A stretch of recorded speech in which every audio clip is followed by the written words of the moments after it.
The Bible actually is a copyrighted book. It's interesting to find out who owns the copyright on the Bible. Who owns the copyright? Who wrote this Bible? And where did it come from? And who put up the money to make it the most important book ever published on the earth, that everybody has a copy of it in their language? Why is it so important? It has to do with the promotion of an ancient secret society and their particular agenda that they have for the world. They were the people behind Adolf Hitler who were promoting the new world order. And then comes in America, the Bushes with their new world order. And the Vatican talking about the coming of a new earth, a new world. And the whole new world order is an old ancient philosophy going back into the ancient world. And it has nothing to do with any people called Israel. The whole area we call today Israel is actually Canaan. And you will find that the Canaanites had a particular language called Phoenician. And the word Phoenician, going back to the ancient Phoenician peoples of the Middle East, give us today the Phoenician language is referred to as Hebrew. In fact, there is no Hebrew language. There is a Hebrew people that speak a language that we call them Hebrews, and therefore we say that they're speaking Hebrew. It's not Hebrew. It's a Phoenician Canaanite language. And we get the word Phoenician gives us our word phony. It comes from Phoenician. Phony and the phonics and words like that comes from Phoenician. So go back and look at the Phoenician people, and you will see that what we call Phoenicia is today referred to as Israel.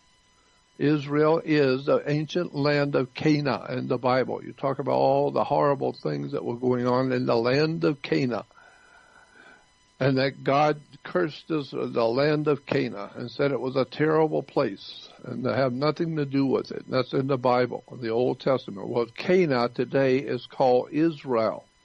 Israel is the land of Canaan today. And this is why this is when you get into the words and terms of where these words come from, and the incredible story about the Canaanite religion.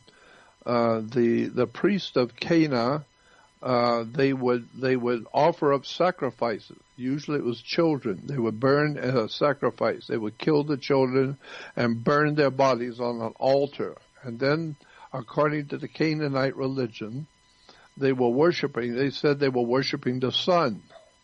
And the Canaanites called the sun Baal, B-A-A-L, Baal. Baal worship was the worship of the sun in the land of Canaan.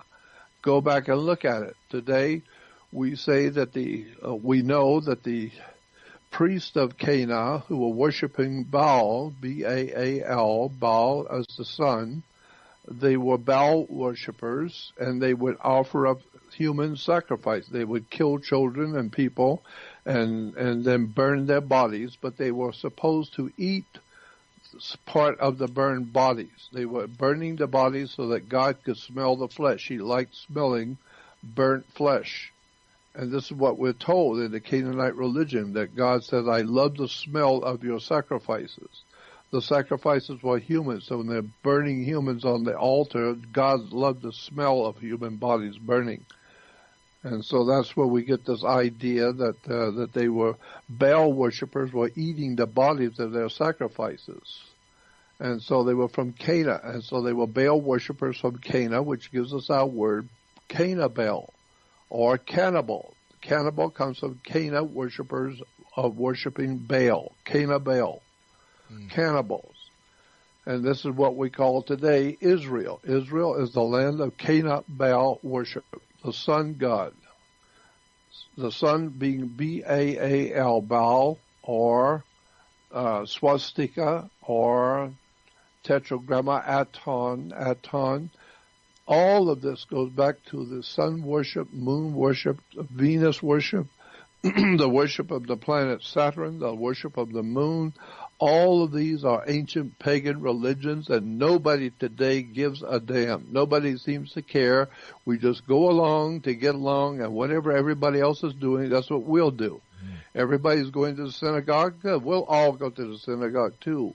Nobody seems to know when they get there where the word synagogue comes from. Everybody's going to church. We all Christians going to church. You don't know where the word church comes from. You need to go back and get a dictionary and look at the words and what you are supposedly involving yourself in, because you're involving yourself in a dark, ancient secret. And this is why the world is not getting any better, because we are based on lies, deception. There is no such a thing as an ancient Israel. There is no Lord coming back to save us. These are all ancient stories.